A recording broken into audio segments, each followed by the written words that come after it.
Hello, everyone, and welcome to the Imperial HoloNet. I'm JID123, And I'm PNC with Leader. and we are continuing our Star Wars commentary with Star Wars, The Clone Wars, the 3D movie. That's right. We are actually going to redo this in technical theatrical order. You mean canonical. Canonical order, meaning that we're going to review the movies as they are technically in the canon, especially this new canon, because this movie is part of the new canon.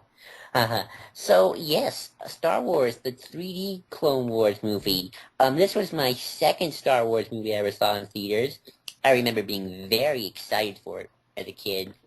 And I have a lot of nostalgia for this movie and the series overall, which we have done reviews, commentaries on in the past. Red Leader, what's your experience with this film? This film,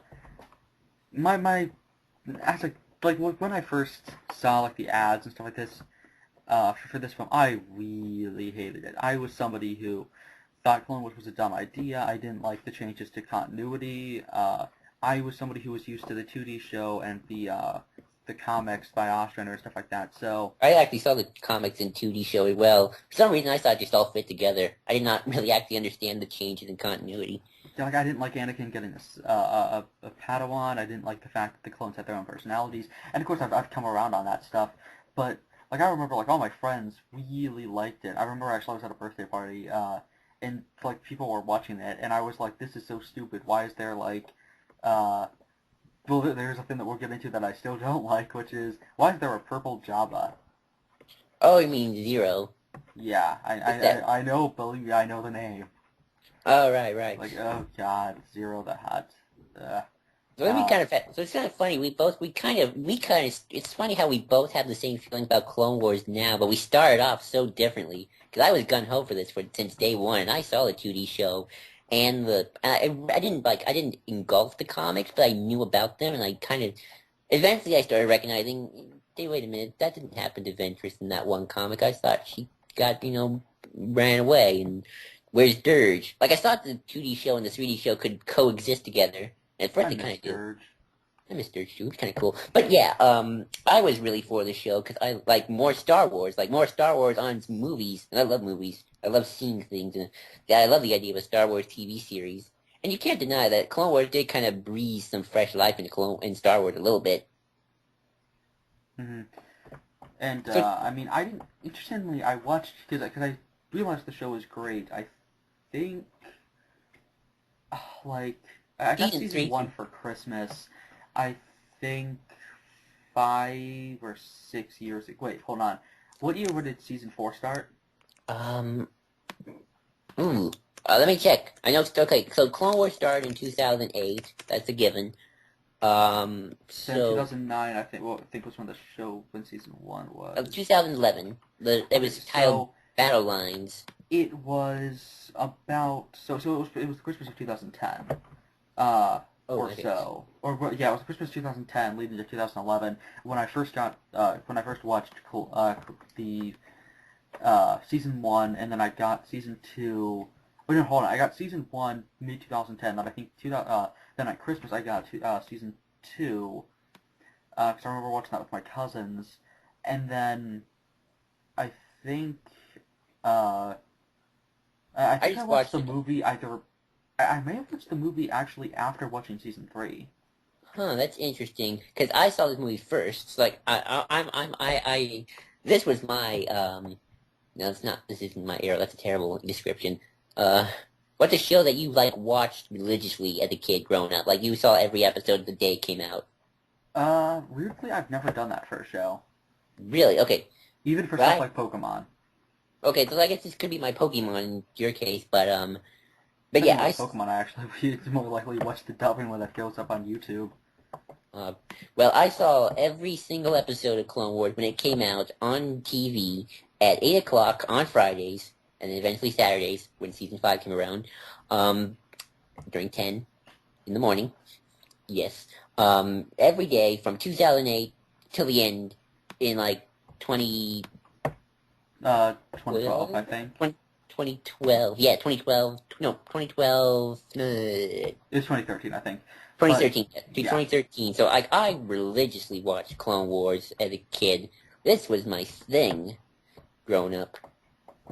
So I kind of like watched the evolution of the show, and starting with the actual movie. So it will be interesting to go back from the beginning, because I have not seen the movie in forever, because I kind of like watching later seasons more than earlier seasons. I don't know, it's kind of like my thing with the prototype problem, like, it's or the pilot problem, where I kind of like have issues, like I get a little antsy with the pilot, because I've seen the final product now. Mm-hmm. But it will be interesting to go back and see it, and I'm curious to see what you'll feel about it, since now that you've seen the entire series and you kind of like, oh, you know what's going to happen now, apart from the stuff you already didn't like from the get-go. Well, of course, we don't know what's going to happen to Ahsoka. Right. Anywho, so yes, Clone Wars. Everybody, you have the DVD or you have Netflix. It's on Netflix, folks. I'm watching it through Netflix. At the time of recording.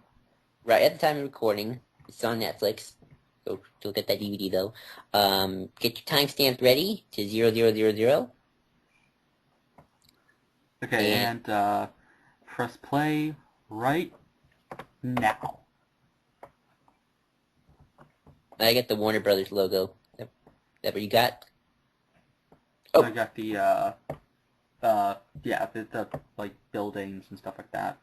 Okay, I got the Warner Brothers song, dun dun dun, Space to Black. I really love the radio transmissions here. That was a nice touch. Oh yeah, I might have to put a volume up a little bit just to hear it. Well, I have the subtitles on. Okay. So don't have the volume on in case it gets caught on the recording. That's true. But yeah, then yay, the Clone Wars theme, which I really like the Clone Wars theme. Dun dun dun dun.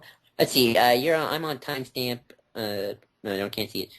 Dun dun dun dun dun dun dun. Around 48. Yeah, I got okay. I see the montage. Oop, cool montage. Oh, I just realized that's one of the accumulator class Star Destroyers, but with the Venator class coloring. Huh. And also, I love seeing like the Jedi just doing their thing. Why expend two really good Jedi Knights at one place? There's Asajj Ventress's cool octopus ship. Which, how did they not know that this is the Separatists when they seem to use these often? Well, I don't remember what they use. It uses again Camino. Oh, okay. Which, yay, weak ways, and Nyktos, and Twi'leks, and Jabba. Which, again, that's one of the things I like about this. It's nice, not contrast, but, like, does a good job. But anyways, my only problem is, it's a little bit Why does Jabba have a son? In the story here, like, why would Jabba be working with the Republic? Why would the Republic want to... I guess they say that, yeah, he'd be important, but it's a little simplistic. Well, it was still the early days of Clone Wars. This was a fun fact for anybody who's watching this. This wasn't supposed to be a movie. This was supposed to be a TV pilot. Well, the first episode was the pilot. However, it wasn't even supposed to be these 3 episodes as an arc. It was supposed to just be Anakin gets Ahsoka as a Padawan. This stuff with Jabba's son, I don't think was even supposed to be part of the episode. Oh, that was supposed to be part of a 2-parter. Right. That would come immediately after. So it's kind of weird how they kind of all edited it together. So here's something interesting. And look at all the cool ships. They have the medical ships. They have the that's one thing I always love about Clone Wars is the consistency in terms of the vehicles. I do like these. Yularen and... I always found it kind of weird how... I kind of find it weird how they got actual officers and yet they use Clone Wars officers too. Well, the actual officers are just pre-established Republic personnel because they do need people with more independent thought to lead. That's true. That's an established thing with the prequel stuff. I like if you don't know that everybody just makes the belief that the Imperial officers all just came out of nowhere one day. That's kind of an inside joke. Let's see, what else? Oh, yes, originally they didn't actually even going to use Anakin, Obi-Wan. Oh, I love this, here comes the battle stuff. Oh, I love, like, all the, just the crashed ATTs. I mean, this is a cool battle and a nice introduction to the droids and stuff like that. I love Christophsis as a planet, it looks amazing.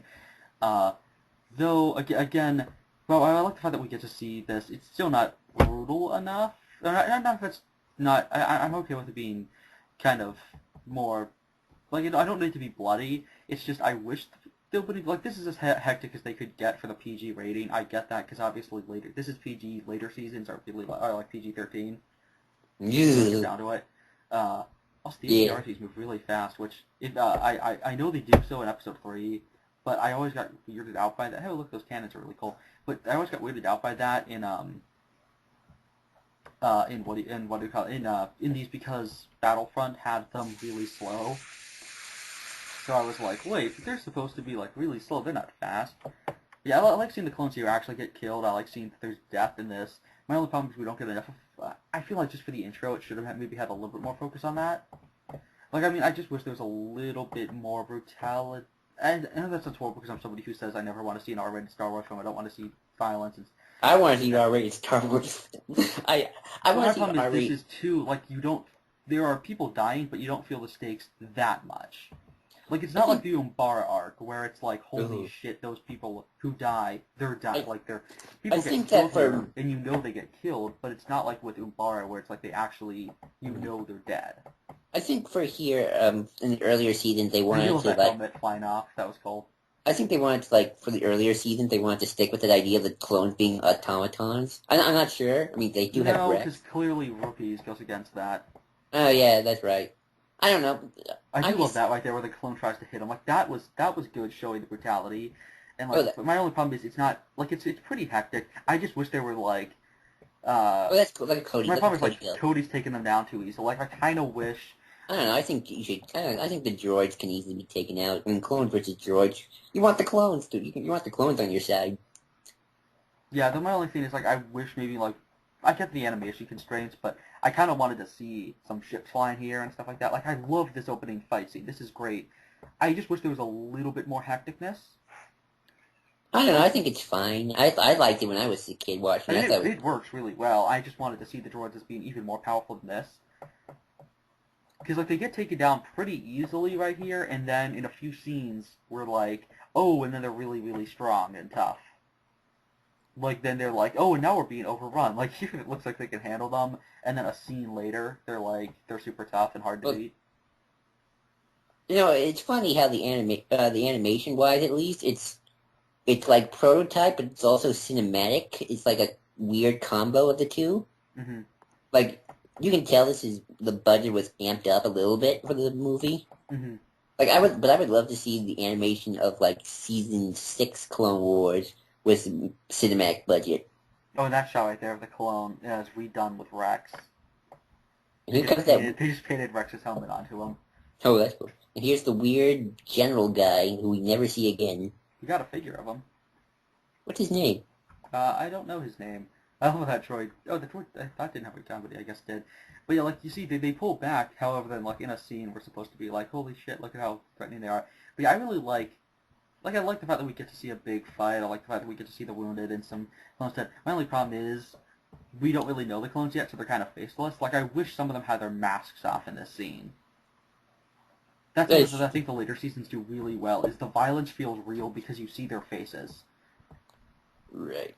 Which is a thing that's actually tackled in Shatterpoint, where Mace has trouble, does not like to see the clones without their masks on. He hates it. Because he feels like he should have killed Jango Fett, because, like, if he had just killed Jango Fett and Dooku on that balcony, then none of this would have happened. So he doesn't like looking them in the eyes. And then, like, a bunch of them end up dying, are loyal to him, and they end up dying, and he has to look them in the eyes and hurt them. And here comes a very polarizing and soon maybe beloved character. A character who I hated immensely when I first saw her.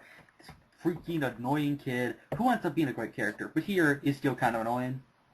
Yeah, but Ahsoka... Also, whose idea was it to put the 14-year-old in the tube top? Star Wars, and it could be worse. Then again, this is George Lucas, and, I mean... Have you seen some of the lady droids in Clone Wars? I saw a picture. Oh, gosh. We're lucky Captain Phasma didn't have to stuff her with that. Well, Phasma thinks it's a robot at first. Yeah. I always didn't like the fact that the crew just got taken out so easily in this show sometimes. Kind of. Well, this is a cool space battle. Like, you just hit them in the right place and they kind of explode. This is a cool battle, though. Mm. I like it more when they like break apart and like parts of them as interactive, which again in later seasons we kind of remedy where we'll get a ship that gets blown up, but then like the little pieces that are still remaining, there are clones alive there. That's true. Let's see. I was gonna say something. I lost my train of thought. Um, I like how they use. It's funny how like the show both acknowledges and retcons the 2D show because because later on we'll see Asajj Ventress, and when I was a kid I thought, oh, this is Asajj Ventress. I know who she is. I saw her introduction, and yet apparently it's not her introduction now. You know what I mean, right? Yeah. They treat it like the 2D show happened. Hmm. If they don't bring Dirge for some reason, I don't know why they never use Dirge. Yeah, that's a weird choice on their part. And also Obi-Wan's costume looks kind of similar to his other one, which that's something I like. I like these outfits here. Do you like they changed Anakin's design in later seasons. Do you like this design or the more later design? The later one. Yeah. I actually like it Especially in the face. Which also, can I just say it would have actually been really interesting to give Obi-Wan a Padawan. That would have been interesting, having him get another So I kind of Padawan. like the idea that he's still training Anakin, even though Anakin's not technically his Padawan. Yeah. But yeah, again, this is an idea that I was like, oh, this is so... Like, again, here, I think in the context of the movie, their relationship just doesn't work, where it's just kind of like the angry curmudgeon who has to learn to be, like, friends with this person, and, it's a stereotypical thing. Like, it's just kind of like, he has to learn to be, welcoming and friendly and stuff like that. However, of course, in later seasons, they remedy that very well with the fact that, They're adventures. they remedy it pretty well in later seasons, where it's, Anakin... Oh, Christopher Lee. Christopher Lee. Yay, Christopher Lee! Rest Saruman. Rest in peace, Saruman and Count Dooku. Oh, Sidious. Who forces Ventress? Is that Grey Delisle? Because I swear it is. I don't know. Oh, there's cool. I really like the animation for the clones right here. Like, they look really beaten up. In fact, I have a clone figure from this movie, and it has, like, the beaten up stuff and everything. Like, their armor looks messed up. What makes it was really weird watching this for the first time watching actually Clone Wars Season 1 for the first time, actually, I was so used to the Phase 3 armor that seeing the Phase 2 armor was so freaking weird to me. Especially because, I mean, Episode 3 had already happened, so we really didn't get any stories after Episode 3 came out. I love how the clones look at her when she says that. But like, after Episode 3 came out, we didn't get any episode... what do you call it? Like, we didn't get any Phase 2 clones, or Phase 1 clones ever again until here. So it was really kind of jarring at first. Really? I don't remember. I didn't honestly keep up with that I don't remember what I was doing during that phase. I think I was into other things by that time. I don't even remember, to be quite honest with you. I don't remember what I was doing during that little gap between this show and Episode 3. I wasn't really developing my nerds. I didn't really get into, like, the whole pop culture fandom thing until, like, my late teens and early college years. I love the scene with Rex, where Rex... Again, Rex is kind of just generically the hardened soldier here. Well, it's the first season, like... Yeah, I know. It was just so interesting to see him when later we have him where, with a lot more... I mean... Even in Rebels, he's still lots of cool... Well, specifically though in Umbara, with all the stuff with, with orders and everything, how far will he go to follow orders? Which, yay, we get the Hellfire... They're not Hellfire, I forget what these tanks are called. And we never see them again. I don't think we see them that much in Clone Wars. We don't see them except for in this fight scene, and I think something in Season 4 or 5. But these are from Episode 3. So, here's something I just kind of realized right Rabbit Droid. Oh, yeah, we see him a lot. Yeah, from time to time. So something I've noticed when rewatching these episodes in Clone Wars in general is that while the battles are hectic and cool and big, I never feel like they reach the same scale as, say, the Battle of Geonosis or some of the battles in the movies. I don't know, they just seem smaller in comparison. I think some of the fights do a good job of that. Like, here, what I like is this isn't a massive battle. I mean, look at the fact that this is just kind of... Like, I don't need every battle to be massive. Like, the idea is, I think, supposed to be that they aren't massive. Like, the big battles have already happened, and then these are just, like, the small, like... it's the same amount of troops, but like they're more reserved, they're men and stuff like that. And that's bad. really badly CG'd for a few seconds ago. Did you see that bad CG What? on Rex? Oh, there was Yeah, some bad. I was just saying that Rex looks really bad. Oh. His face. They actually seem pretty good, actually, right, for the most part. Mm-hmm. Some of the faces, though, a little cartoony. But the clones always look good when they're not wearing when they're wearing their masks and stuff like that. Hair is always a weird thing.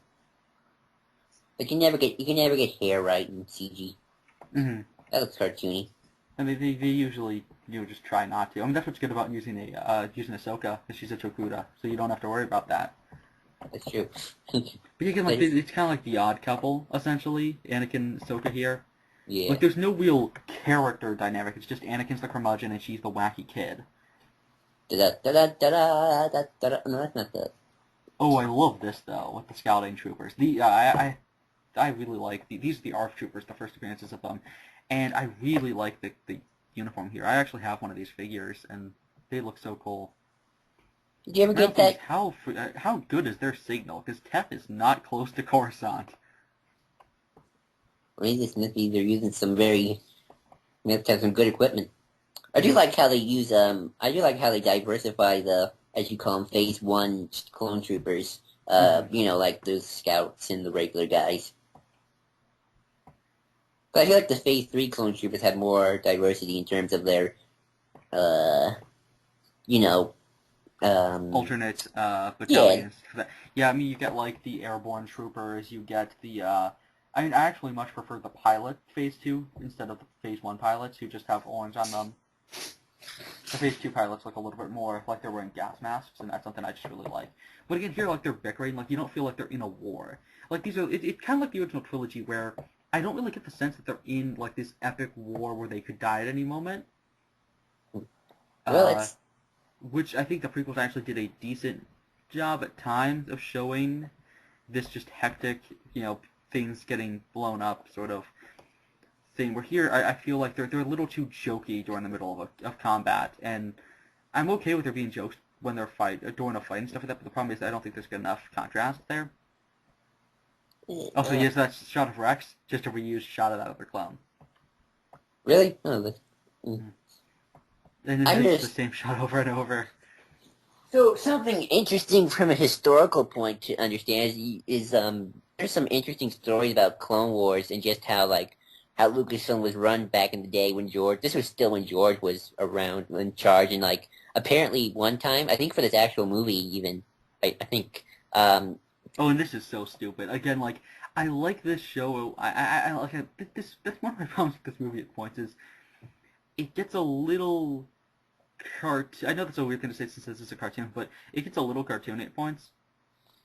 I don't know. I like lighthearted Star Wars better. Yeah, but my problem is lighthearted Star Wars. You can do lighthearted Star Wars without kind of letting this be. This is too easy. Is my problem. Just a little bit.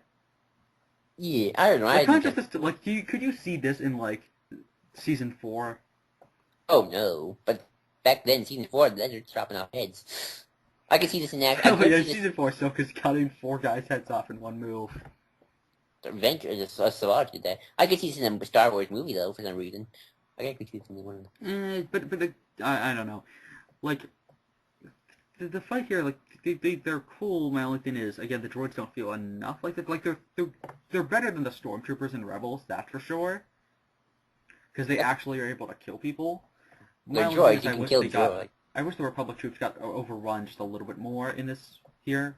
Because they say they get overrun, but not. But Rex right there is just standing right there and doesn't even get hurt. Those 2 clones, just make it out okay. I don't know. I wish there was a little bit more holy crap, the droids are a big threat.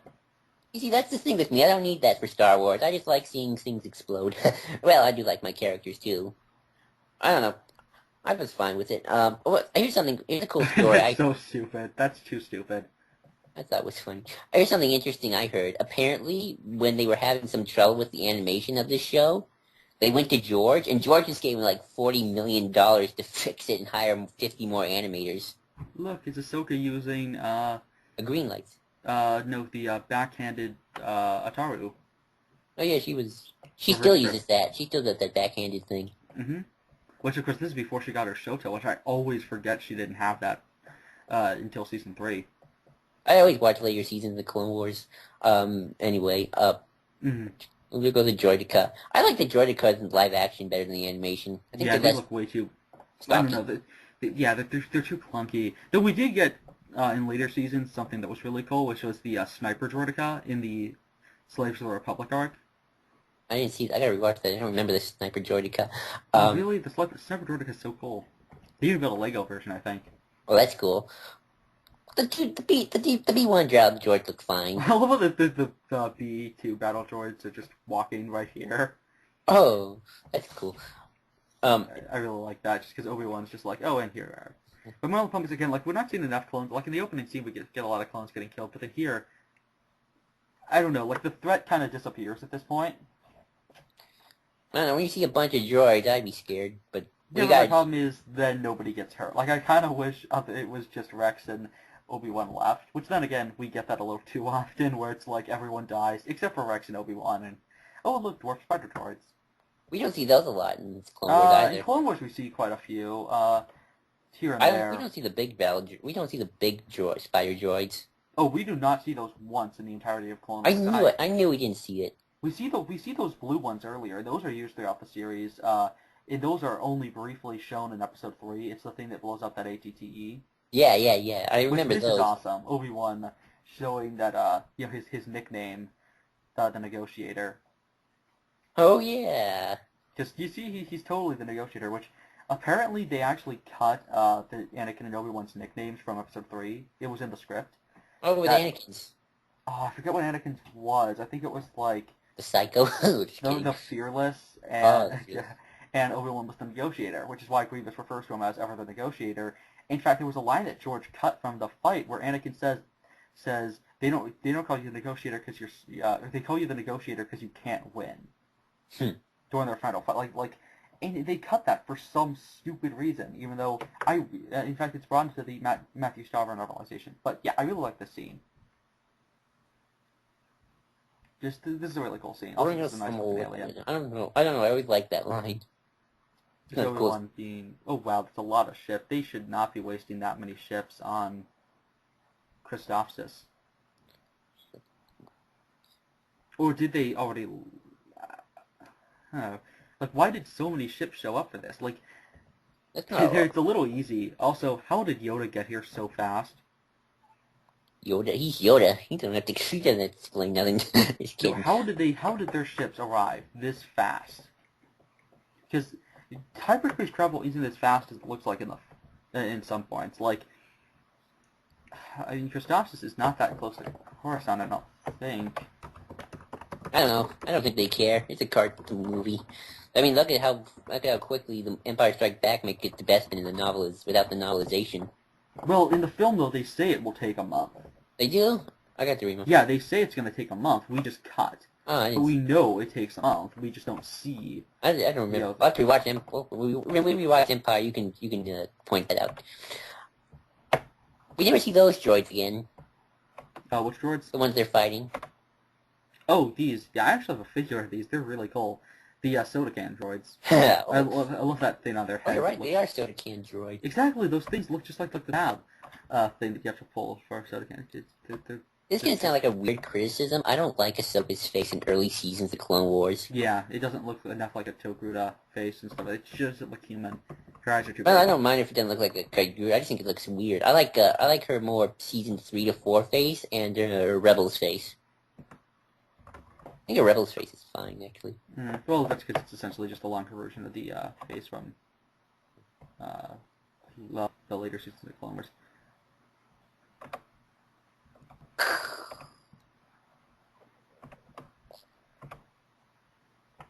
Holy shit, the Star Wars map is massive. I can't find Christoph. So the weird thing about this film is that it got panned. Like, everybody hated it. To quote us Fabri, we saw a review that literally just said shit sandwich.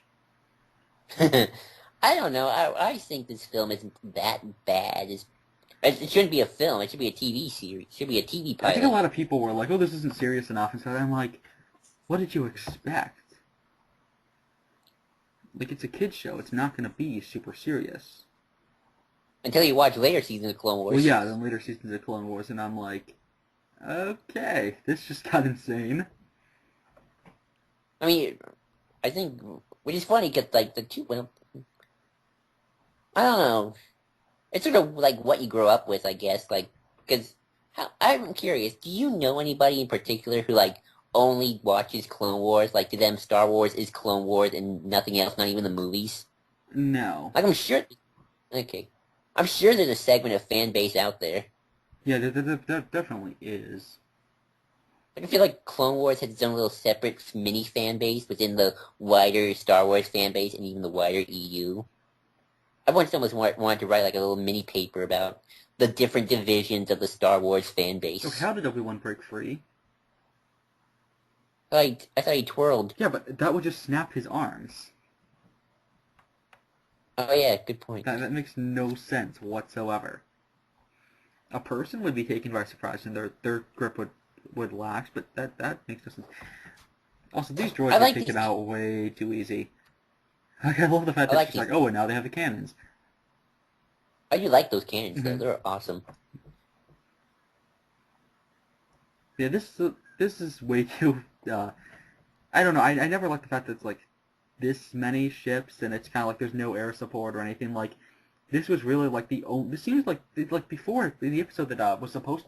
The episode chronologically set before this, or actually both of them, implied that the Republic is outnumbered and the Separatists have control of the planet. The Republic only has like one little base, just one holding thing, or like one holdout. However, here the implication is the moment this one group of droids gets taken out, the Republic wins. And here, Anakin and Ahsoka begin a long friendship. In about we're like what 30 minutes into the film? 15. We are 25 Something. minutes in, and we met her 13 minutes in. And now they're friends. Yay! Yeah, I just don't like how easy this is. And again, later, heck, later in this, like, look at the Ryloth arc. Like, I don't like the fact that these ships are able to just land. Like, how did I get them breaking through the blockade, but then they just kind of land, and then there's a shitload of Republic troops here. But like, I don't know. I kind of feel like the conflict's a little. It's just here for an action set piece at the beginning, and that's okay, I guess. But like, I like the troops march in the background and everything, but how did they? It's too easy that they just break through right there, and then now they essentially just have no problem.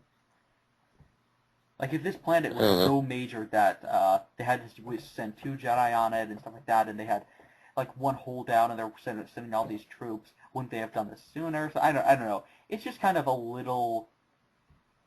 The conflicts here, like the conflict, I kind of get this feeling with Rebels. Anakin's nose is really small here. Really, right? It's kind of small.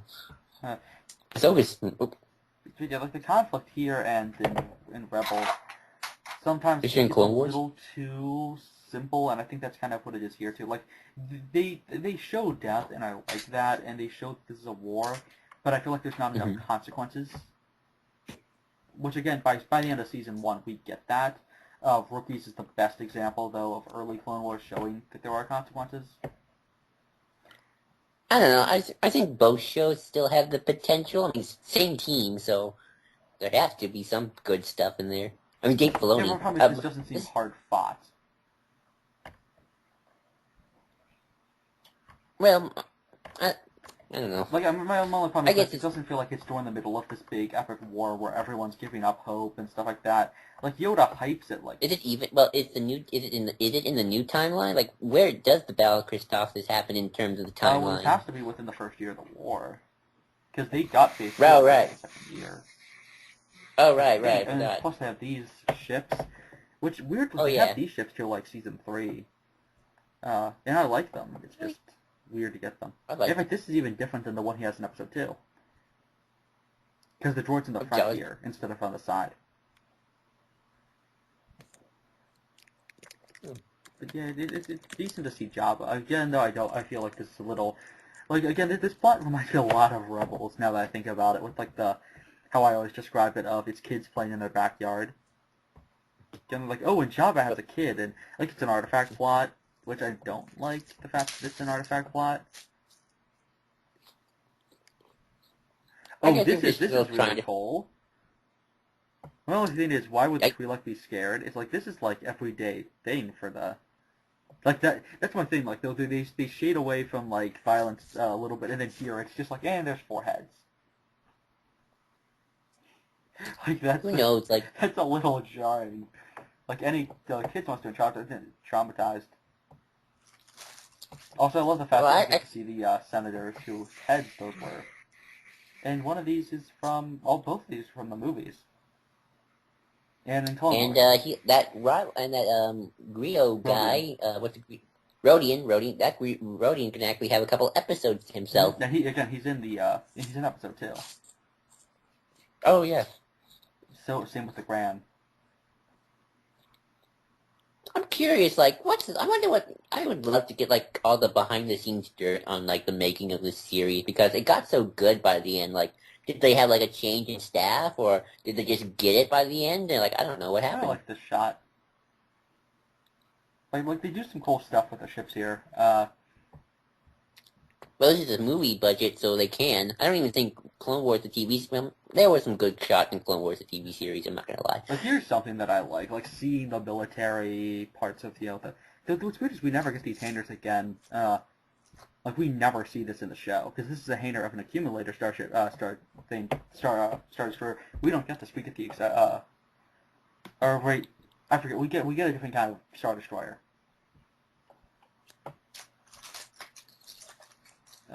But yeah, I really like the shuttles here. That's something we should talk about. You mean, like, the paintings of, like, the Twi'lek on the shuttles? And No, I mean like the shuttles, not the gunships, the shuttles, because they're not something we've actually seen before. Those were designed, I think, for this. Also, I like that the clones have like scars, and some of them have different hair. Like, that's good. My only thing is, I think the first fight scene would have worked a lot better if we had seen this before that. Oh, and look, that's the cameo of that droid that also shows up in episode 7. Didn't it show up in episode? I think it showed. No, it showed up in Rebels too. I don't know I don't know, but you know what I'm talking about, right? The droid, the cancer thing. Yeah, yeah, that appears in a couple of things too. That shit with those hyperspace rings. Yeah, like it's nice to see the familiar visuals. What's weird is, again, this is after episode 3 came out. It's weird that they set this in the early days of the war. In fact, I'm shocked that I'm shocked that season 3 didn't just move in to like season 3 when they redesigned Anakin and Ahsoka and Obi-Wan. They probably should have just switched over to the episode 3 stuff. I mean, they set it up with the ARC Troopers.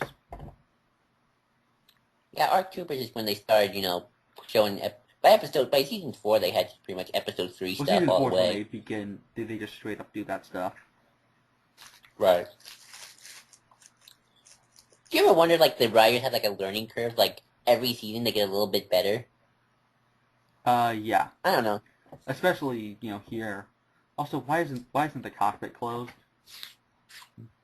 See, that's another reason why I want to give Rebels a chance. Oh, the I want door's to see wrong. if It's not the door from the special editions. Oh, you're right. It's the original edition. Those Jawas looked really crappy. These Jawas look good. Jabba looks kind of weird. It's weird that we get Jabba in this. I guess it's just to give us a familiar face, but again, that's what I'm talking about. Whether this is kind of an artificial artifact plot. Well, you need a good introduction, I guess. And again, this wasn't supposed to be a movie. I love the fact that they got what's his name? 2 Point Obi-Wan? James Arnold Taylor. Matt. They hit James Arnold Taylor to save Punky. Great. Like, poor James Arnold Taylor. I love James Arnold Taylor. He's awesome. My other thing is, I don't like the fact that Jabba would ever work with the Republic. No, it makes sense he'd work with the Republic. Jabba, but I don't think it makes sense that he... I don't know. Again, this is a little simplistic of a plot, in my opinion. Which it works, I guess. Though, again, that's the problem of turning a single episode and then a 2-parter into a movie. It's a little disjointed. It's actually, no, not all. It's very disjointed. Though I do like seeing the Omar monk monastery. This is a cool set piece. This is the first time this fight actually feels like this is a war. It kind of feels like a skirmish at the beginning. This feels like an actual kind of like in the trenches sort of fight, and I like that. I do like this battle. I mean, it's not as cool as season 2's landing at Point Rain, but landing at Point Rain is like the most amazing thing. You know, people say this movie's boring. I don't think it's boring. I think it's actually too fast. And then it gets really slow at a certain point.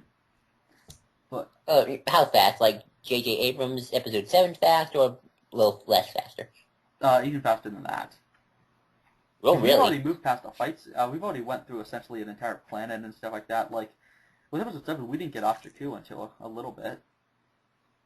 That's true. Then again, the moment we go to Maz's castle, everything is just... Like, we shove, like, 4 planets into the 3rd act. Also, how did his cloak come off? Or why put a cloak on in the first place? No idea. Weird Jedi. It's kind of like Obi-Wan with his cloak. Except that makes sense. And then, of course, he just throws it, and poor Obi-Wan. So, actually, Obi-Wan throws his cloak in Episode 3, but then gets it back at the end of the film, even though he left it in that hangar with Grievous. Oh, yeah. I don't get it. I don't get it. He gets it when he's...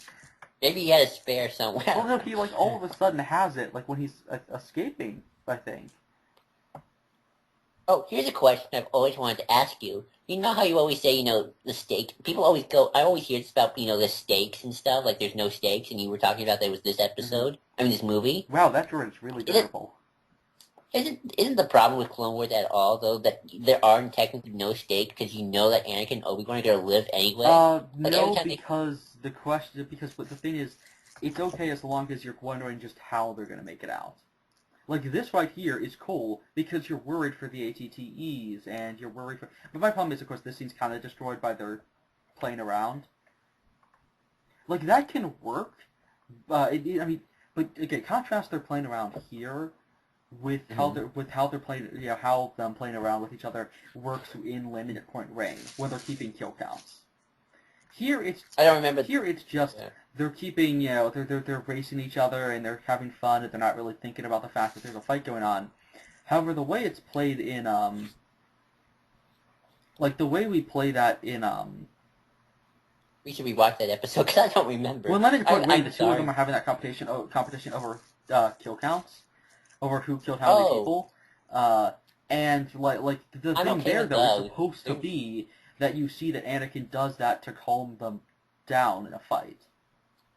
I like kill counts, because I always think of Legolas and Gimli every time they're fighting the orcs and the Uruk-hai. But it's that exact same thing. They do that because they're trying to lighten them, they're trying to, kind of lighten that a little bit. Mm-hmm. It's their way of coping. Here, it's just kind of they're playing around because it's fun. And that bothers me a little bit. It's going to be interesting when we get to Episode 7, because that's another complaint. Everyone says Episode 7 is the most jokiest Star Wars film. And I will agree with them on that. It is the jokiest, but I feel like you don't get jokes in the Kylo Ren fight scene at the end and stuff like that. And so that's good. Which one? That's true. And also, like, Poe... Or that's another thing. Like, Poe makes a joke. The first joke of the film... To Kylo Ren's face. Yeah, when he's like, so who got trust me? He's not... He's shitting his pants. Like, you can hear him shit his pants in that scene. And the point is that he's trying to do that to cope. Like, that's his way of just kind of ignoring the fact that, he just... Plus, it makes Poe a very likable character from the get-go. Like, you already fall in love with Poe. Oh, yeah. Just from that one joke. Like, he's trying as hard as possible to just deal with it. Like, that's just it. I love that. Like, the droids are falling. That's great. But again, like, that's the thing. You have to have those jokes be just a sign of the character trying to deal with... they blasted Ahsoka. Haha, they blasted. My only thing is, the guy in the cannon got killed. So who's in the cannon? I'm curious, though. Does this movie work better in retrospect? Takes the droid. That's funny. Look, so I got a question. Does this movie, though, work better in retrospect? Because you know what's going to happen. Like, oh, okay, Ahsoka will one day become this great character. Asajj won't be this... I think it's almost maybe a little bit more problematic for me, just because I know what they're becoming, so now I'm like, this is how they used to be. It's like looking at your old high school photo and remembering what you were like as a teenager. Mm. Or as a 5-year-old, I guess. because we're still young. We're not 30 yet. But it's like, it's just, I don't know, like, the animation is kind of like, oh, look how far they've come. But like with Ahsoka and stuff like that, I'm like, but she is annoying here, and it's sad because Oh, that's bad animation right there. What? Oh, that's bad. That's bad animation. This? Yeah. Oh, No, yeah, I don't like that looks really bad. This looks okay. Look, that's fine. I would love to see the animation of like season 6 Clone Wars in a movie. I don't think it. I don't. I actually like to see a season 6 Clone Wars movie. I bet it would be better than I this. thought that's what they should have done. They probably And should have had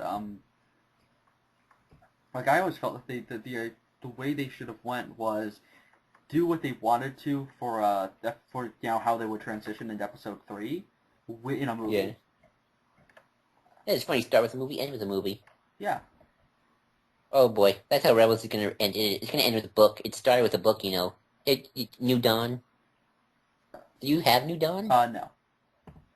I think Rebels is going to end with them, and I legitimately think this. Okay. I think they won't go this route, but I legitimately thought this at first, which is it would end with them on Alderaan, and then like they deliver the Death Star plans, and Leia and her ship, the Tantive 4, take off, and then they're like bye Leia, and then the Death Star just shows up in the distance. It's like da da da. Dun, Oh dun, boy. dun, dun, dun, dun, and then it just ends. Or Christopher Lee. Or like maybe we get like maybe what we'll end up getting is like Ezra Snoke. oh gosh, I just no. I kind of want. I've seen so many people make that joke.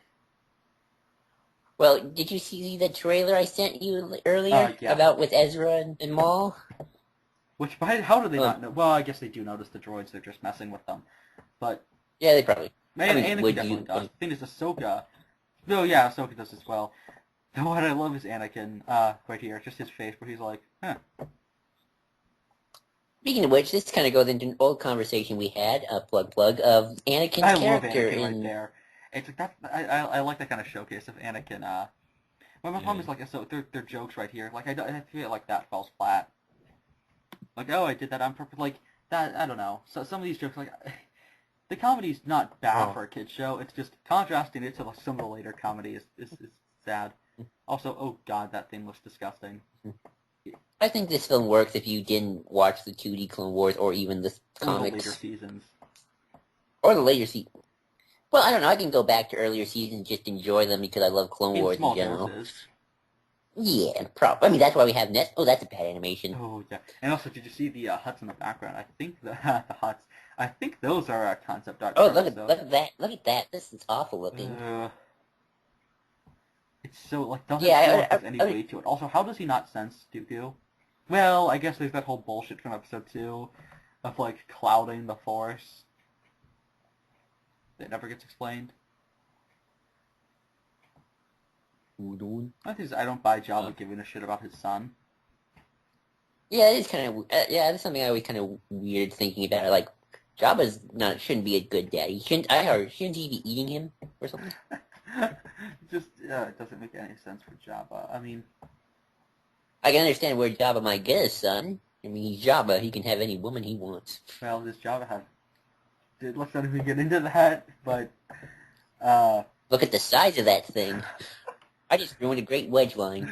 Oh God! No, everyone has made that joke. I mean, I just heard not to go on a tangent, but I just heard I was just on Twitter and Lonely Luke tweeted like this whole like I destroyed a Death Star. Like Lando destroyed one as well. He said his was bigger, and then somebody was like, "Hey, at least Wedge didn't say when talking about Lando's Death Star. Look at the size of that thing. Like that's even bigger than Luke's. Like poor Luke." And he got it, and now a girl has his lightsaber. And he doesn't. Okay, I like the way the ships look. The ships look cool. Again, I mean, oh god, the space behind him looks really... That's bad looking. I hate this thing. I mean, there's worse things in Star Wars. No, the only thing worse is Itchy, whatever his name is. Not even Jar Jar? No. Which really Oh like the yeah. now it has a fever thing. Which also, I hate the fact that we don't address I mean, we address it later, but we don't address here the fact that Anakin was enslaved by the Hutts. He probably doesn't want to help Jabba out. Oh yeah. They do actually. They do mention They something from they acknowledge episode it with 2. Tatooine. They don't acknowledge it with Jabba. Oh right. I mean, I'm Well, shocked that Anakin didn't just like punt the kid over the edge of this monastery. Which, by the way, this is the same monastery as the one that Jabba hijacked. well, which one was that one? Jabba's palace. This right here. Oh right. Oh okay. This is those both are Omar monk monasteries. Oh, I didn't know that.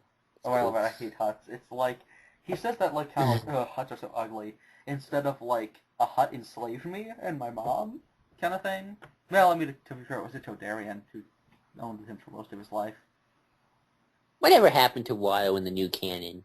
Like, why hasn't Watto showed up? He's still technically alive. I think. Could you imagine? Like Maul. No, Maul couldn't have done it. I don't know. No, that was one of those weird what if stories kind of a thing. This wasn't even a what if story. It's kind of like that kind of infinities, I guess. Jedi. It was. But yeah. It was an infinities that could fit into canon if you really wanted no, it to. because Maul's dead. When that story was. No. Well, I mean, now he's back. But whatever. Why would he want to kill Watto? But yeah, oh god, No, he was searching for Obi-Wan and he just killed him because he's Darth Maul. Darth Maul's awesome. Imagine Vader met Watto. The Savasho Press killed Toydarians as well. Oh yeah, I remember that one. Yeah, seriously, like the thing that this thing in a backpack and everything, like it looks like I just realized it looks a little bit like a booger. Well, this just is another one of those rules that you should never make your TV pilot into a movie. Also, you should never have a stupid kid in your movie. Ahsoka will become. I'm not talking about Ahsoka. I'm talking about the Hutt. The baby. Oh, okay. They never say what the baby's name is. Yeah, they did briefly. Oh, okay. Oh, here comes the Vulture droids. Yay! And I like the blue ones from this movie. It's funny how they use a lot of Revenge of the Sith separatist stuff. I always thought those would come later in the war for some reason. Mm-hmm. I don't know. Well, I mean, I just realized the entrance to this thing is similar to the entrance that Episode 7 did. That was concept art from Episode 4. Well, you know how Star Wars nowadays like to use its concept art. Clone Wars did it first, and then everyone is like, look, we're doing concept art. And everyone's like, oh, J.J. Abrams, you're so amazing and respect Star Wars so much more than everyone who came before. It's like, well, F you people.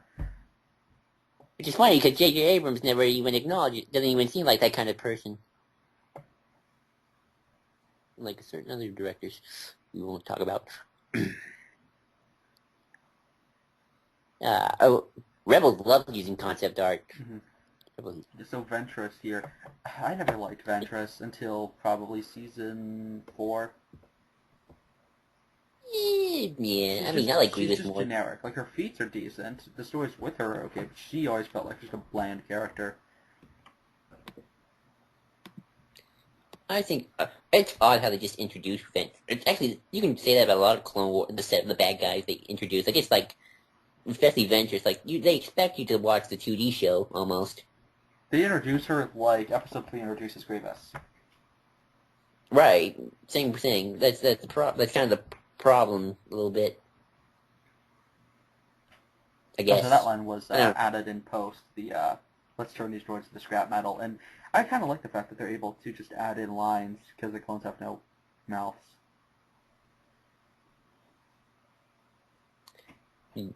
Yeah. It's funny seeing Ventress to how she started out like typical mustache twirling villain, and then she got a little development. Mm.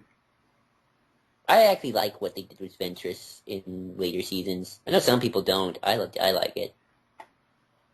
She's dead, right? Yeah, she dies in Dark Disciple.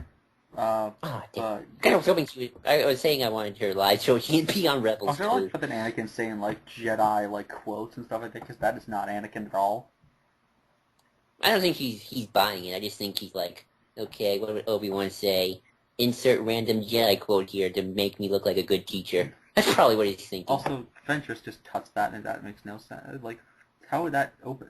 I always hate this with stuff where, like, oh, as long as you cut it, then, like, the lock's disabled. Like, wouldn't that just make a failsafe or something? Which I like that shot. Like, here they cut, and, like, the oh yeah, shadow. It's weird how I don't have the volume on, because I'm missing all the cool lines. Like, I'm watching this movie for the first time in years, and I don't even have the sound on, because I don't want to get copyrighted. What's your left? It's a straight line. There's no left to watch. Well, you know, you got your droids on the left, and they might be be more on the right. I don't know how war works. Also, R2 should not be able to go over that thing. Like, great. Also, oh god, that's horrible CG. Ugh. Ooh, yeah. It's just horrible. Also, when first watching this, I thought Rex was dead. And I was like, well, that's a waste of a clone. It's like, oh, he's alive. Which, thank goodness. Why would he fire right there? Also, I like your double-bladed lightsaber. That's really awesome. Oh, I remember this scene. It was scary. I don't know what it's scary, but I just remember this. I remember this scene for some reason a lot. It's nice to see Rex actually in danger. I love what they do with Rex. I'm so glad he's in Rebels. I like seeing Rex. Rex is awesome. Mm-hmm. Yeah, he's one of my favorite characters. Yeah, I hope they don't kill off Rex. Alpha 19 from Clone Wars, or from the comics. I heard that. I heard that too. You saw that 107 thing without Clone Wars? Oh, I know it from the commentary for this movie. Oh, cool. I kind of wish he was just Alpha, because essentially he just is Alpha. Yeah, but no, well. I mean, I guess you could argue that these stories with Alpha, if they did happen, they just happened with Rex. Because he's just Alpha with a different name and a different CT number. Or CC number. It's weird. It's weird because early seasons of Clone Wars don't really contradict. Okay, they do contradict. I mean, Ahsoka obviously is the big contradiction, but they don't really. You could kind of reconcile the old stuff with the new stuff for a while, but then eventually, you know, Clone Wars kind of does its own thing, and I'm cool with that. By the way, I like Clone Wars a lot. I didn't actually read a lot of the comics growing up with the kids, so I was more into Clone Wars. But you know what I mean, right? Mm-hmm. You could kind of marry the two for a while. Yeah, I really like the V19s right here. That's something from the early days of the Clone Wars, where they had V19s instead of ARC 170s. I like the ARC 170s more. But these are really nice, little bit of continuity. They're cool. Oh yeah, they're cool. Dave Filoni does love his expanded universe. You can't deny that. Dave Filoni. He was in. I actually have the people who wrote this movie. Actually, if I can find it, let me see. Here we go.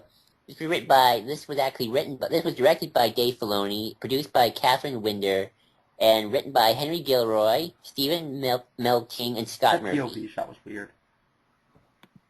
Henry Gilroy's in charge of Rebels now, along with Filoni, obviously. He's a showrunner for season 2. Yeah. Also, Rex's pistol is really powerful. Like one-shot KOing droids, which they actually cut a fight out here where I knew it. I knew they cut it out. Where Ventress was supposed to fall. There was supposed to be a fight with a Rancor. I remember that. Which made no sense whatsoever. Since why would there be a Rancor underneath a Omar monk monastery? Since Jabba only had one because it was given to him by Gardola the Hutt. I'm actually listening to Plagueis audio drama right now. Gardoula's in that a little bit.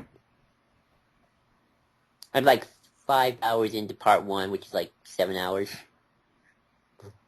I'm almost done with Splinter of the Mind's Eye. But yeah, with this, I like Ahsoka's lightsaber here, actually. That's something I just noticed. It has a decent design. I like how the blue and these the are green kind of... and then for some reason are on tap. Even though they have such different climates. I don't know, maybe the monks like to collect stuff. Who knows these are monks? Yeah, but they haven't been here for centuries. Oh, that's true. Oh, right. Because we don't see a Bomar monk here. There's you know what a Bomar monk is, right? No, you know that spider thing with the head and with that thing in a jar that you see in episode 6? Oh yeah. Those are Bomar monks. They say that once they reach pinnacle knowledge, they cut their or once they like reach the right age or whatever, they cut their brains out and put them in those things. Yikes. Yeah. But Yoda drove one of these, right? At some point. Did he? Oh, that'd In be the cool. 2D show, I think he did. think. Oh no, it was that yak thing that he for some reason had during the Coruscant battle, which I do not buy that Ahsoka could come even close against Ventress. Yeah, she gets whooped pretty quickly. You know Ventress, she makes mistakes. Well, the problem though is, in this show, we never really get Grievous and Ventress to win ever. So the problem is, why are they a threat? Wait a minute. No, you're right. I hate when she calls him Snips. Also, R2's rockets are way too powerful in this scene. Doesn't he call her Snips, you mean? Yeah. I still want Vader to say Snips. Oh my god. I don't care How if is it's R2 flying that high and that well? Like, R2 can levitate and move, but R2's not able to, like, fly that high. Wah, wah. I love good pratfall. Good droids always get abused. Oh, wait. No, you're right.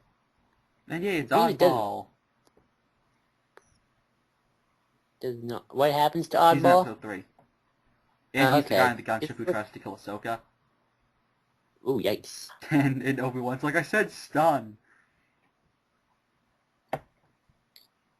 It happens to everybody. I love how it's like the Wedge thing where Wedge gets damaged, and Luke's like I told you to stay out of this, and he's like, well, I was trying to help, and he's like I don't need anyone else to die. And Wedge is like, sorry, boss. It's like, dude, you outrank him. Do not. And this is a cool edition, the Twilight. Oh, you like the Twilight? Do you? Yeah, it's fine. I like the fact they gave him a ship, especially because this is Dave has said before, something that I actually really like, which is that this, like, this is that thing that, what do you call him? This is what Uncle Owen said that Anakin flew a spice freighter, so he did. He technically did fly a spice freighter. My only thing is he has this for, like, just the first 2 seasons, and then it makes a cameo in Season 5, which I love how Dave Filoni, when talking about this, when setting it up, said that we would see it be really decked out and amazing, and then when we actually do see it, it's just a skeleton, and it just blows up. Like that was really awesome. It's funny, Uncle Owen never shows up in this show. Yeah, Anakin only met him that one time. I feel like they should have really had him come up more. Mm-hmm. Like, just to give him a little bit more reason to, have a connection to Luke. I like how the vulture droids are able to, like, walk and fight at the same time. Mm-hmm. That's a cool addition right there. Ooh, look, clones acting out. I love how the clones are also commando-like, even when they're not commandos. Mm-hmm. Oh, and I love how this clone, tries to win and then he just gets shot right through the chest. That was horrifying. That should have been, like, in the first scene, though. That should have been the establishing the droids, that thing. Though I guess this kind of is part of that, too. Like, this, as much as I don't like the way this movie was done, like, this, since this is where we get to a point where it's a two-parter, this part of the movie actually really works as a movie, because it was intended to be one story. Right. So outside of, like, the first 30 minutes, this is actually really cool, and actually fits as a story. Like, to the point that I almost feel like it would have been okay to have Clone Wars be a series of movies, to be a series of TV movies. Because I think with this production value, I want to see more Clone Wars plots that are a little bit more simplistic. My only problem is just it's an artifact plot. I don't know. I still think they went the right direction by making this a TV series. Yeah, but I just need to do it like how X-Files did, where in between seasons you do a movie from time to time. You mean like how Rebels is kind of doing it? Well, Rebels doesn't have a tie-in movie, though. Oh, well... Oh, look, there's Obi-Wan's body with a grand head. Oh, weird. Well, technically, Siege of Lothal and that first one, Spark of Rebellion, are technically like TV movies. You know what I mean. Oh, you mean actual hour, 30-60 minutes movies? Yeah. Oh, I didn't know X-Files did that. No, X-Files did a full-length, I think it might have even been a theatrical release, 2-hour film, for in between season 6 and 7. You Also, I know, love the fact that they did the episode 2 thing of look at that. somebody That activates walk their looks awful. lightsabers during the middle of a Caligon. Oh, that's true. Do you ever think they'll do another animated movie? I hope they do. They probably won't. I think it'd be cool to have a That's series true. of animated movies just in random parts of the Star Wars universe. Thrawn, the movie. I'm just gonna keep saying that every time I want a movie. Thrawn, the movie. I don't want them to redo That's Thrawn. I me. just want them to recanonize him. Oh, they will. You know they No, but when they will. recanonize, they're going to tell a new story with him, which is going to make me sad. Also, that looks really bad. That does not look like an engine spurting out fire. That looks like LED lights. Well, to be fair, if he shows up in Rebels, I'm curious. Do you think Thrawn will be a captain in Rebels? Like, are they going to make him a Grand Admiral by then, or an admiral, or like a commander? Probably Commander. I was like, that'd be. I hope he gets a white uniform though. But yeah, back It's gonna to be weird if the he Twilight. right. No, not that Twilight, folks. Come back. Wrong Twilight. You said Twilight. I actually really like the fact that this has like a hanger so they can put it. Like, I wish this actually stuck around more, because what was cool in season 1 was they didn't treat it like the Falcon. Like, it wasn't like the ship. It was just a thing that they would occasionally use. Like, it wasn't like it was Anakin's ship. It was just a thing that he occasionally, would utilize if he needed it for a mission, and that was cool. And then they kind of. Did you ever watch? Yeah. Did you ever watch some of the other behind-the-scenes stuff for the show as it came out? Yeah. Like they're doing that with Rebels too. The Rebels Recon. It's gonna be weird.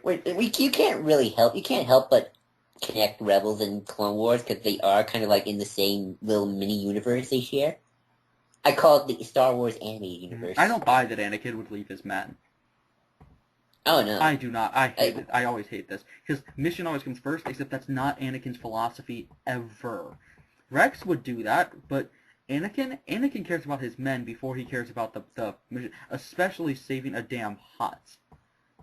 Like, it just does not feel accurate. It's trying to make him more optimistic than he needs to be as Anakin Skywalker. It just doesn't fit with him.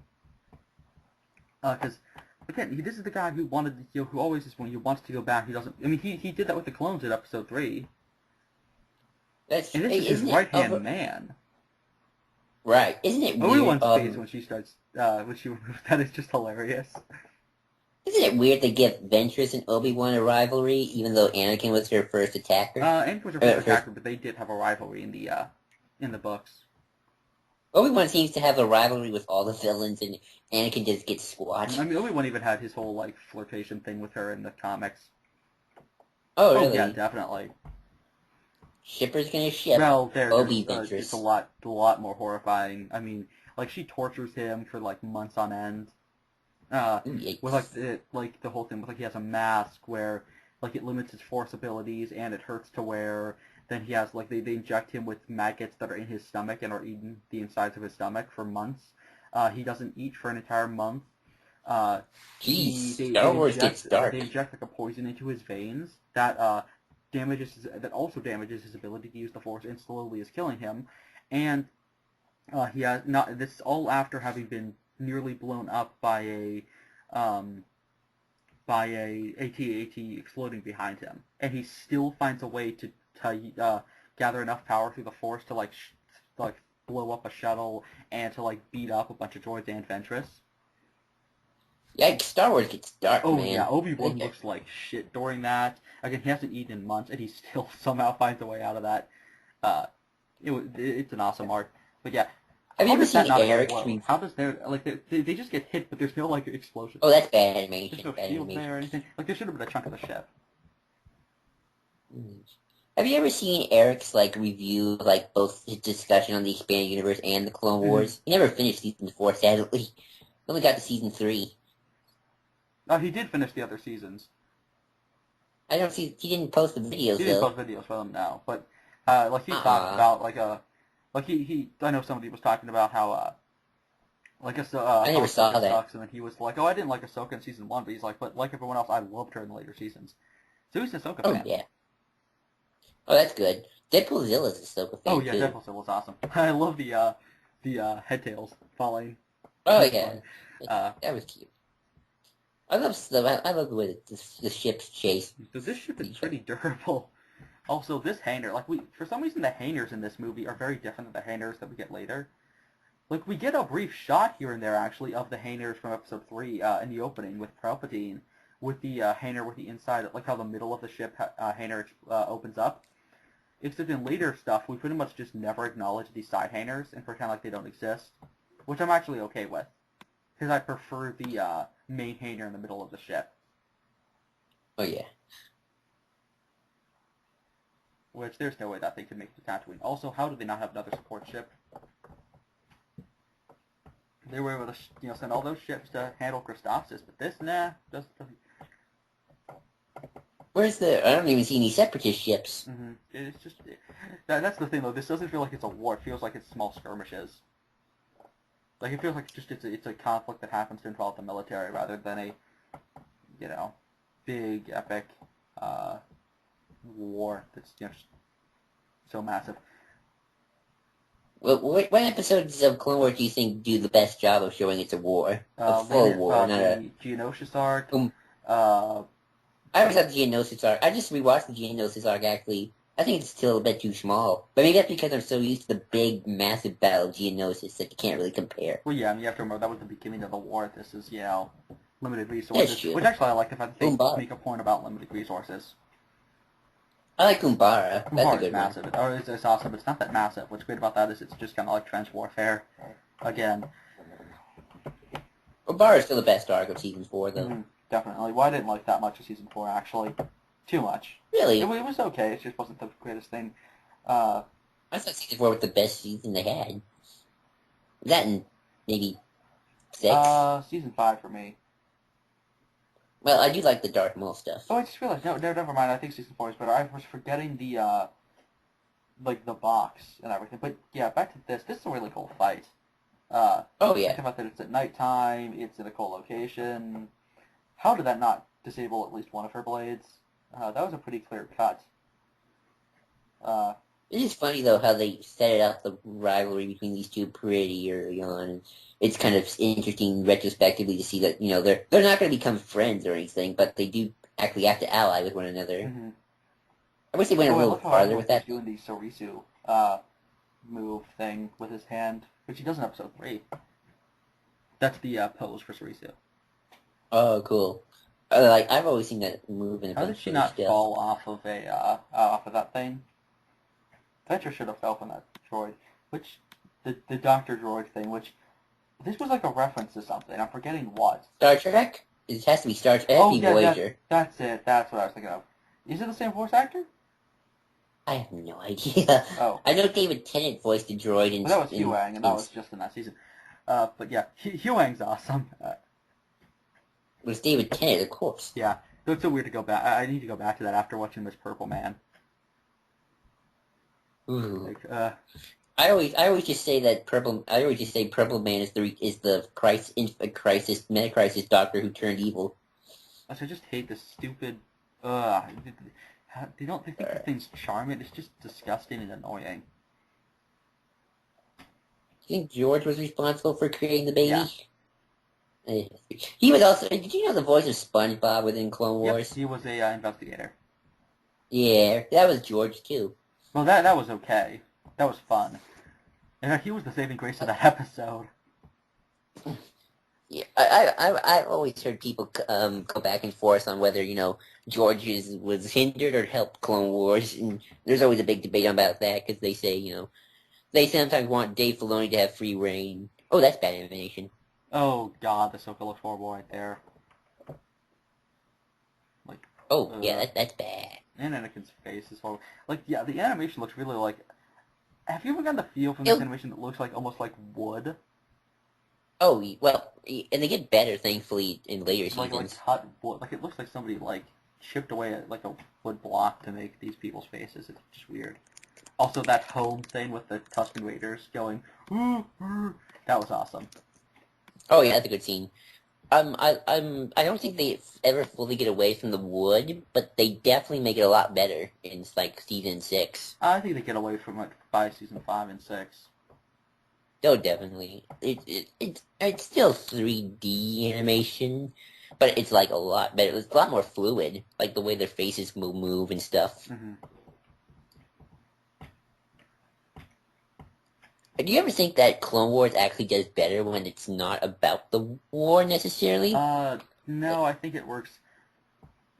What do you I think don't when think Clone it Wars worked well it's when they were about the Separatists, but I think some of the best arcs have other villains but deal with the war. Like, the Mandalorian stuff is about the war more than even some of the Separatist stuff is. right? No, I'm talking about like the Yoda stuff or the Oh, that stuff. I like that stuff, like the Mortis arc. It's just, I kind of think that stuff gets a little too, like, sometimes those other, oh, look, the Magna Guards, that's which cool. kind of create a continuity error. Well, why? In Were they? Revelation Episode 3, Anakin says that he, had never fought a Magna Guard before.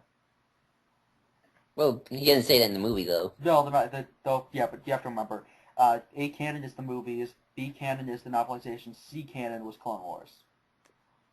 Well, not anymore. Okay, Now it's just about every. that. So the novelizations might still be canon. I I don't don't know know. if it's I a would. canonical thing. They do have an episode 7 novelization, but who knows? I just always say what the movie says goes.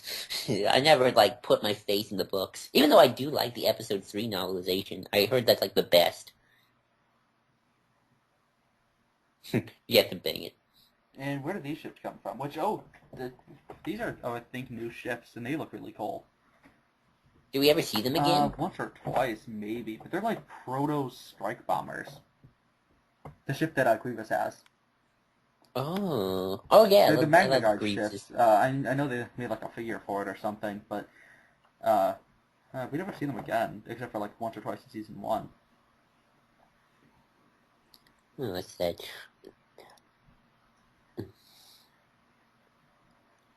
Crash landing. Which is done better in a later season. Yeah. Oh. Oh, and sometimes the good offense is the good defense line. Which I love how Anakin proves himself right. That the best defense is good offense. Because it is right here, because he just blows the living shit out of them. Because that's the Anakin method. That's the Anakin. Well, at least this Anakin's a little more likable than the 2D Psycho Anakin. Mm-hmm. It's funny also, like, this is actually one of this movie you don't have to groan with Anakin Skywalker's character because he doesn't complain. Uh-huh. He's actually a person. And of course, this introduces us to Matt Lanter, who is the awesomest voice for Anakin. Mm-hmm. But yeah, again, this joke worked a little bit better in season 3 with Anakin like prepare for a landing. It's a crash. Fine, it's a crash landing. Which I love, well, if you had been a better shot, well, if you had been a better pilot, I like that because that fits those characters. Which, why didn't R2 use that gun sooner? Again, people said this movie was boring. I don't see it. I feel like this movie's going pretty well. I mean, even you said it's too fast, but I think it's like, we're moving along. Slower. It started moving slower ever since they got to Teth, I think. Which I like this part of the movie. I like the Battle of Teth. Yeah, it's the best part, but it's because that's the thing. It actually has good pacing. Well, that's because it starts off with a big action sequence. Well, it starts off you get with to another episode, and then Teth is 2 episodes, that actually work because they were a 2-parter. That's true.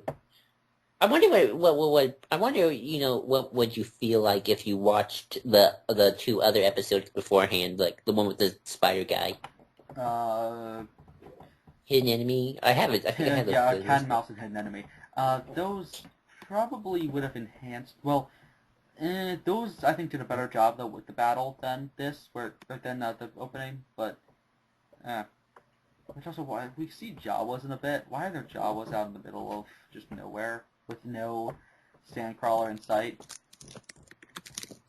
Oh, that's bad. That's bad effect. That's not good. Well, still more Christopher Lee. I wish I could hear his voice. I love Christopher Lee. It's kind of sad they didn't create Christopher Lee for the TV series. I mean, I know he'd never do it, but, to hear Count Dooku as Christopher Lee. But yeah, he's so the generically evil here, which we should probably get into. Dooku's pretty badly done in Clone Wars. He's still better than, at least he gets something to do in the in episode 2. Charismatic. Also, they got Samuel L. Jackson for this movie as Mace. But again, he didn't do anything. Yeah, and that's annoying, because then in the show, they give him stuff to do, but they have a very different voice actor.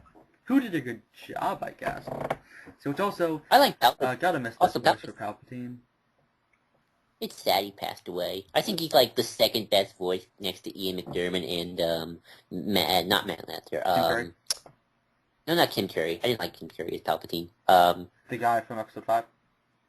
No, I'm sorry. No, Starkiller. Starkiller's voice actor. Oh, Sam Witwer. Yeah, Sam Witwer. Yeah. With Padme's hair. Yeah, like Sam Witwer. He does a great Palpatine, and this guy does a great Palpatine. And of course, Ian McDiarmid. Is just, what the fudge? Naboo. Fashion. But yeah, I love this Palpatine's voice. Like, I don't like Tim Curry as Palpatine for some reason. Did you? Nah, I thought he was good Sidious. He was a bad Palpatine. Yeah. He's a bad Palpatine, good Sidious. But I think this guy gets both characters done pretty well. Of course, he doesn't really do Sidious except for a few points. Which also, I love the fact that he's pitting her against the Jedi for a few seconds. Right. Like, again, well, he was talking about how the Jedi's like secrecy. Fit them in the ass. Yeah. No, I was talking about the voice. Like, I think it's okay that he does more Palpatine, because he should do more Palpatine. That's the character you have to be with.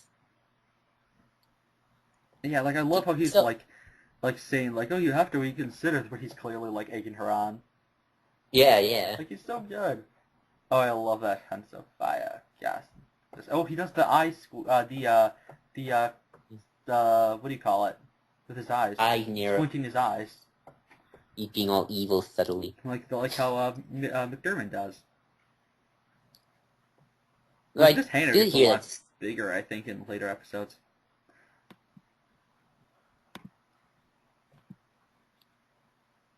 Although, I actually heard Dave Filoni once say that his own kid, and for a long time, didn't realize, because he watched Clone Wars, obviously, you would hope so, that didn't realize Palpatine and Sidious were the same person. I don't know how many people get fooled by that, or not. Yeah, I've always wondered that. Also, those Jawas, like, you should really close the ship down. And not let the Jawas take it over. Which also, Padme has the ship from Episode 3. The next time we will see this ship, we will get lines such as, Anakin, you're breaking my heart, and, let's hurt her, get me! And, if you are here comes your favorite character. You are my enemy. Oh, look, it's the bit. They're playing, their music that is really inappropriate if you know the name of it. Is Darth Venemus among them? Oh, look, there's your favorite character. Oh, God. What even is that supposed to be? I still don't get it. He's supposed to be based off some voice that I don't remember. I'll look it up. Zero's just... Did we really need a stereotypical gay Hutt? I don't know if you... I didn't... Let's see, who is he supposed to be based off of? Let me find out. He's so...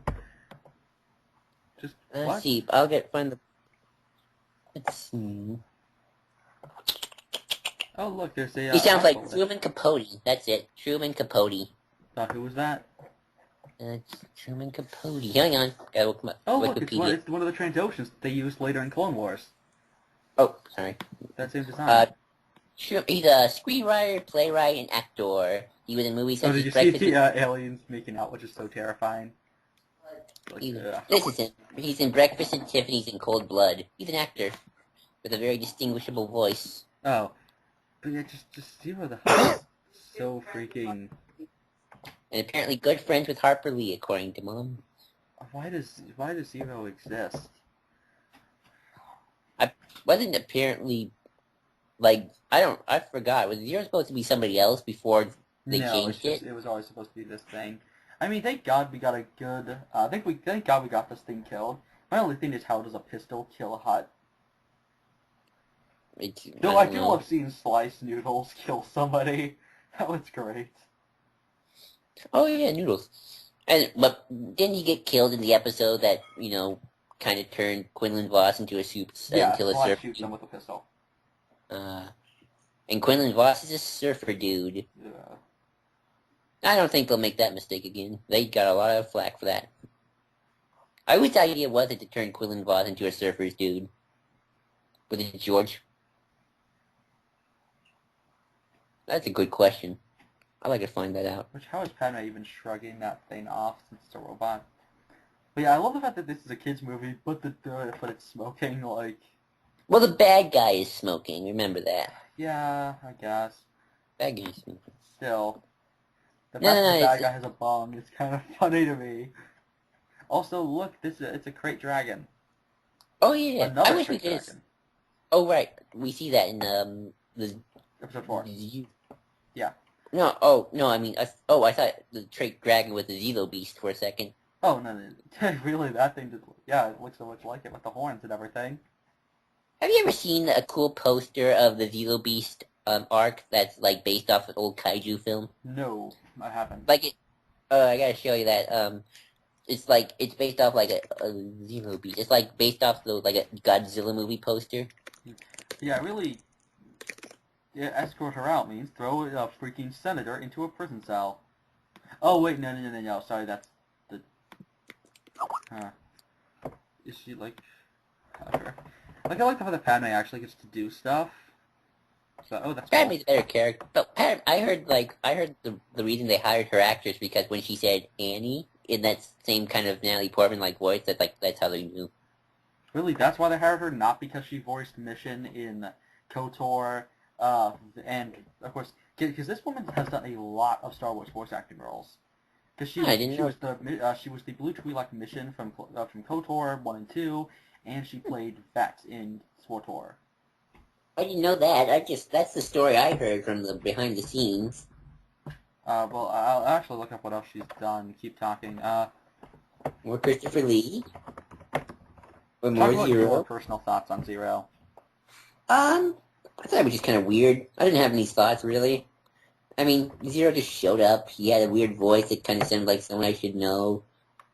I thought it was a bit weird, the purple cut, but, I didn't know Jabba had a son. I didn't know Jabba had a cousin. I don't remember how old I was. I was like 13. So I didn't really think much of it at the time. Just Zero is so annoying.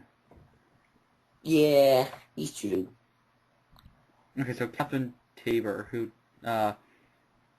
voiced, Padme in Disney Infinity, Star Wars Detour, she was Leia. Of course, that never got made. She's Numa, who's Phoenix 2 in Rebels. Voices Vet, obviously, in the Old Republic, along with a bunch of other voices. Star Wars Uprising, she's a female officer. Of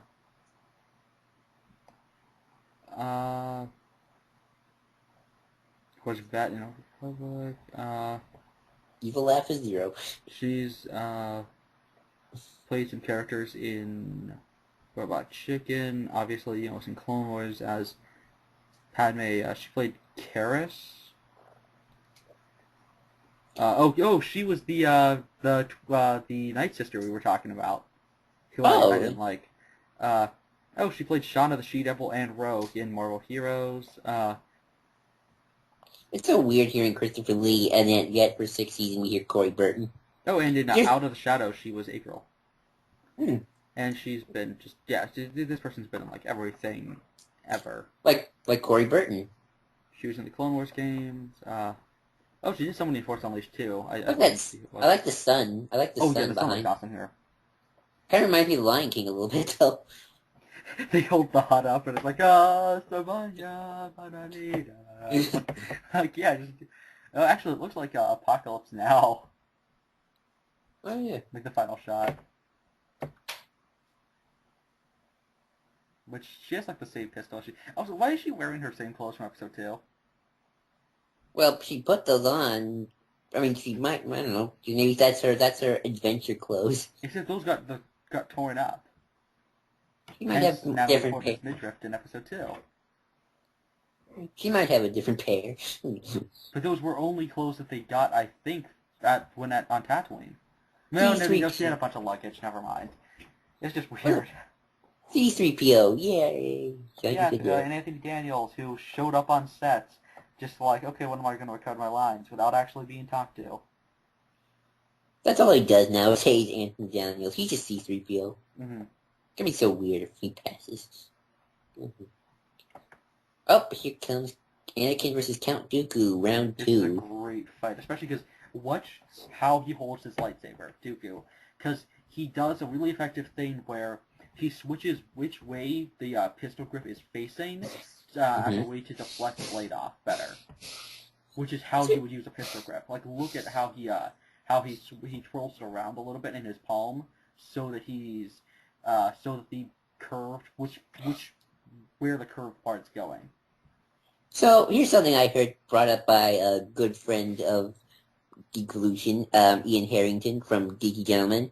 He kind of pointed out the fact that Episode 3, it seems like Count Dooku and Anakin met for the first time since the Battle of Geonosis. And this kind of contradicts that. Yeah, it doesn't contradict it. It just seems that way. Yeah. He never says that. It's never explicit. It's just kind of like, oh, you've seen a lot since then, is all he says. That's he says true. You've seen a lot since we last met. Yeah. He doesn't say... No, he says my powers have doubled since the last time we met. But yeah, he doesn't... They're over 9,000. It could have been at any point. He could have met last week. That's true. I don't know, but just... I love it. My powers have doubled since last Friday. That, yeah. I love... That's my favorite moment right there. Ooh, you think they killed the baby. I know. When he cuts the backpack, and I'm like, yay. This is something Anakin... Oh, not the rocks. But that's something Anakin would totally do. He'd pull it. I can see Anakin pulling it. He would just have the child there and get it killed. Yeah, He'd be like, I tricked it, and he'd throw it, and like he gets the wrong one, he throws it, and there's just this cut-up hut. And he's like, oh crap, I took the wrong backpack. And then Ahsoka just has the rocks. Like,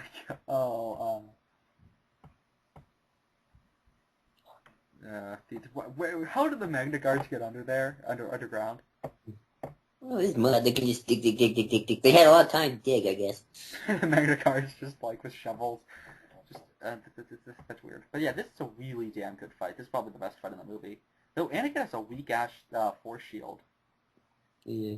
Again, I don't see why people think this movie is boring. I remember listening to Forecast, and they said it was boring. This film is not boring. It's fun. At least enjoyable. I mean, it's not the greatest thing ever. It's not going to be like what Clone Wars will become. But still, I mean, I could sit through this pretty easily. Mm-hmm. I wouldn't watch it every day, mind you. But I would still sit through this. Oh, Count Dooku about to do an evil laugh. Dooku have the exact same speeder he does in Episode 2. Well, he can build up.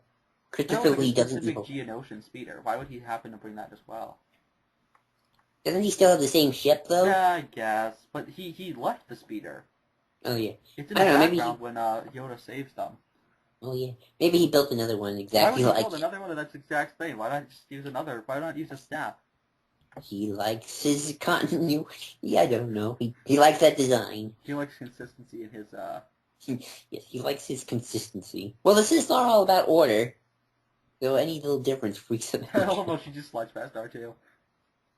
It would have been great if she landed on the hut. Like, just... Oh. Okay. I like seeing Coruscant here. And also, this is awesome.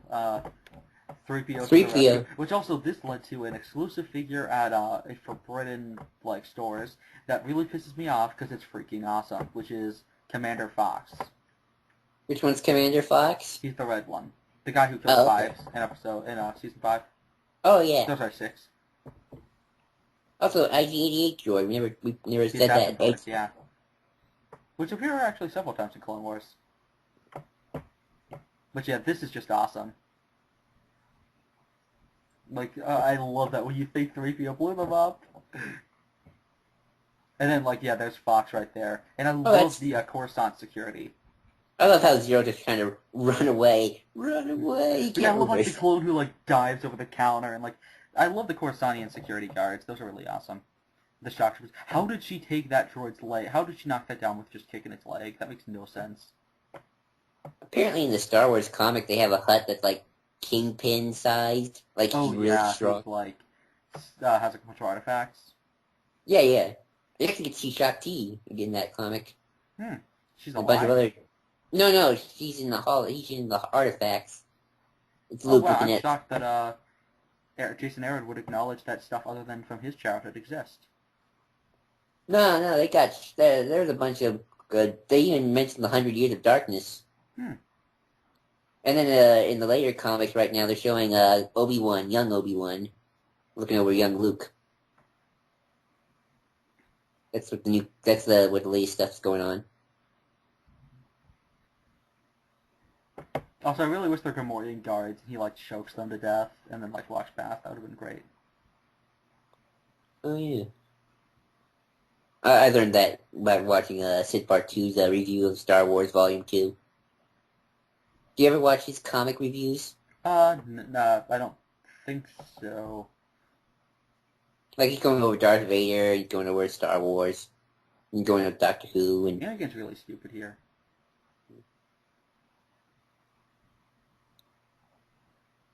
Like, he should have been like, my Padawan's outside, or something. Like, I don't know, I don't know what he was trying to do. should there be more acknowledgement of Anakin being a Tatooinian, or does Jabba not know that? I don't think Jabba gives a shit. Like, I know that. does Jabba really remember every single slave? Also, that droid's hands would not, like, open like that just because he pulled on a lightsaber. Because it's a droid.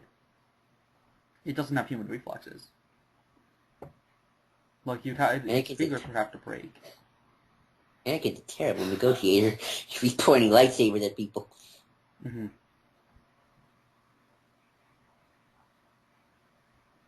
Yeah, it's again stuff. Cause like, what being a Padawan is hard. Like, you're in the middle of a war. Like, no shit, it's gonna be a hard thing to do.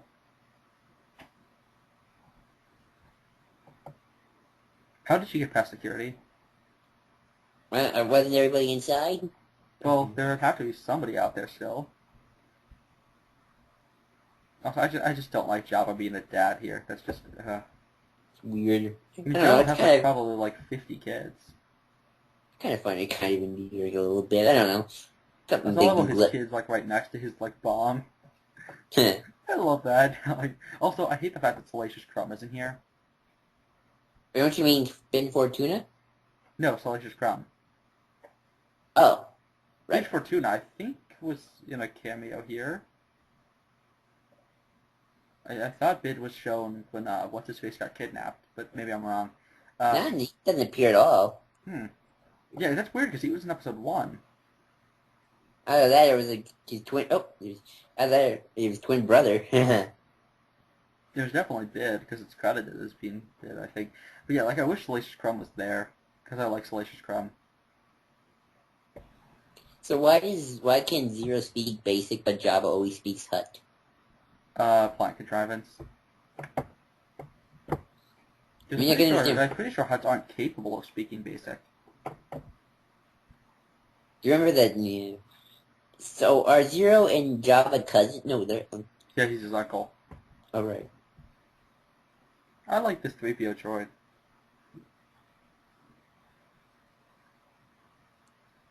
He'll let you get executed, probably, for messing up.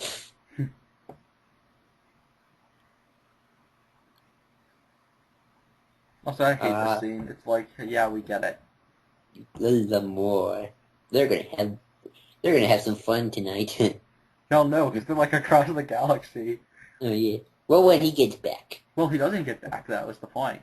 I mean, no, there was a few episodes with Anakin at their house. Not until until the final episode of season 1. Oh, I guess he did have that ship there. Oh, and there's Sidious. And there's Sidious's only second cameo. It's a pretty spacious ship here. Also, why doesn't he have the cloaking thing?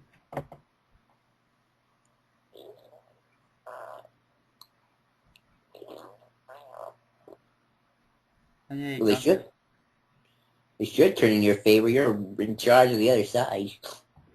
I don't buy that Jabba would go to meet them. Also, really, Yoda, like, Yoda just leaves to do this, but he doesn't leave for, like, other important... Like, I mean, I hated that about Ambush.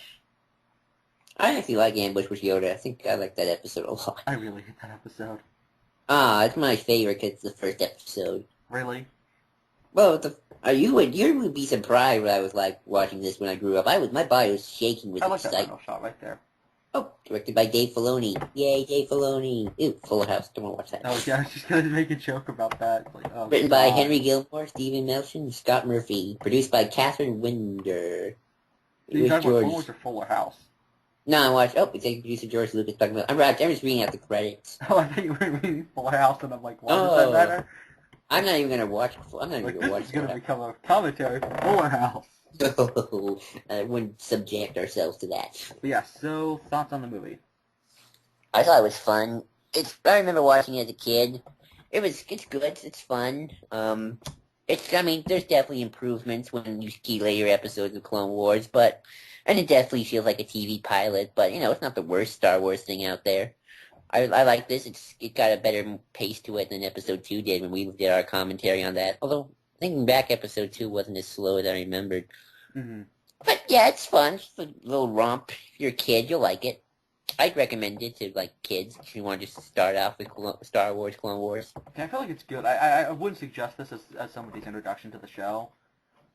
I would suggest it if you're like a kid. Like if you're like 9, 10, you don't have if you don't have if you're not like a person who's judging a lot, I think you'll like it. I mean, maybe if you're like a hardcore Star Wars fan, I would suggest Star Wars Season 3. I would say Landed at Point Rain, but yeah. I mean, not all of Season 3. Like, I do the Umbara arc. No, maybe not the Umbara. That's Season 4. Yeah, that's Season 4. But yeah, for me, this has a fun but really disjointed first act, and then the second and third act are perfectly good. It's an artifact plot. I'm not the biggest fan of that, but it's enjoyable. Yeah. It feels like the reasons I dislike this are the same reasons I like it, which is the fact that it's a small, not very big, not very it's not a world-ending threat, and that's something I enjoy. There's no thank God they weren't all of a sudden like, oh no, Jabba has a giant planet that also doubles as a space station that can destroy entire systems. He has the Death Star .0. He has Starkiller Base 1. Yeah. He has the Sun Crusher. That's what he is. And then all of a sudden, Bid Fortuna's oh no, Jabba's just I don't speak Huttese, but he's doing the Huck speech, but in Huttese. Mokunga Matinga una Republic. That's my fake Hut. I'm gonna speak Huttese. But yeah, I would say if you are young, like maybe 14, like I watched it, or 13, maybe younger, and you don't if you don't know much, if you're just you're in for a fun ride, watch this. But if you want to really get into Clone Wars, you want to think and stuff like that, then watch later Clone Wars, and then go back and watch earlier Clone Wars just to sort of watch it all. So yeah, this was fun. Mm-hmm. I think we have said all we need to say. Yeah, I'm shocked we were actually able to fill up an entire commentary. No, I'm sure I knew we would. I like this movie. I saw it twice in theaters. I would. So yeah, look forward to our next Star Wars commentary. We're doing it in canonical order, and thank goodness we're not doing this 10 years later, or we'd have a lot more movies to watch. Oh God. I can't wait to It wouldn't even be 10. It would be